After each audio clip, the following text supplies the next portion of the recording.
اعوذ باللہ من الشیطان الرجیم بسم اللہ الرحمن الرحیم رب اشرح لی صدری ویسر لی امری واحلل عقدۃ من لسانی یفقہوا قولی۔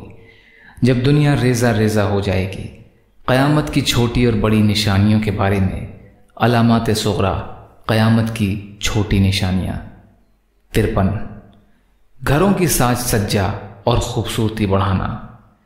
اسراف اور فقر و تکبر قابل مذمت ہے۔ ارشاد باری تعالیٰ ہے وَلَا تُسْرِفُوا إِنَّهُ لَا يُحِبُّ الْمُسْرِفِينَ، اسراف نہ کرو، اللہ اسراف کرنے والوں کو پسند نہیں کرتا۔ آخری زمانے میں لوگ اپنے گھروں کی دیواروں پر بہت قیمتی اور زینت والے پردے لٹکانے میں فقر و محبت کا اظہار کریں گے۔ حضرت ابو ہریرہ رضی اللہ تعالی عنہ روایت کرتے ہیں کہ نبی اکرم صلی اللہ علیہ وسلم نے فرمایا، قیامت اس وقت تک قائم نہیں ہوگی جب تک لوگ منقش اور مزین چادروں جیسے گھر تعمیر نہ کریں۔ حدیث کے معنی یہ ہیں کہ گھروں کو کپڑوں کی طرح دھاری دار اور منقش بنائیں گے۔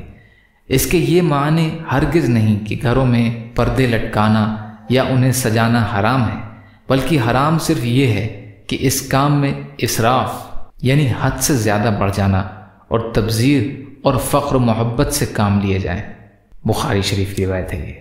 یا اللہ ہم سب کو اسراف سے بچنے والا بنا، یا اللہ قرآن اور سنت پر عمل کرنے والا بنا، یا اللہ صبر کرنے والا، شکر کرنے والا، اچھی طرح عبادت کرنے والا بنا، یا اللہ کہنے سننے سے زیادہ عمل والا بنا، یا اللہ آپ قادر مطلق ہیں، آپ کے لیے آسان ہے، یا اللہ ہمارے لیے آسانیاں پیدا فرما، یا اللہ ہدایت پائے ہوئے لوگوں میں شمار فرما، آپ کے خوشنودی والی شہادت کی موت کا درجہ عطا فرما، یا اللہ عزت اور عافیت کی زندگی عطا فرما، یا اللہ ہم سب کو ہدایت عطا فرما، یا اللہ اپنے حلال میں سے دے دیجئے، اپنے حرام سے بچائیے، اپنے غیر سے بے نیاز کر دیجئے۔ ربنا تقبل منا انک انت السمیع العلیم برحمتک یا ارحم الراحمین، لا الہ الا اللہ محمد رسول اللہ۔ السلام علیکم ورحمۃ اللہ وبرکاتہ۔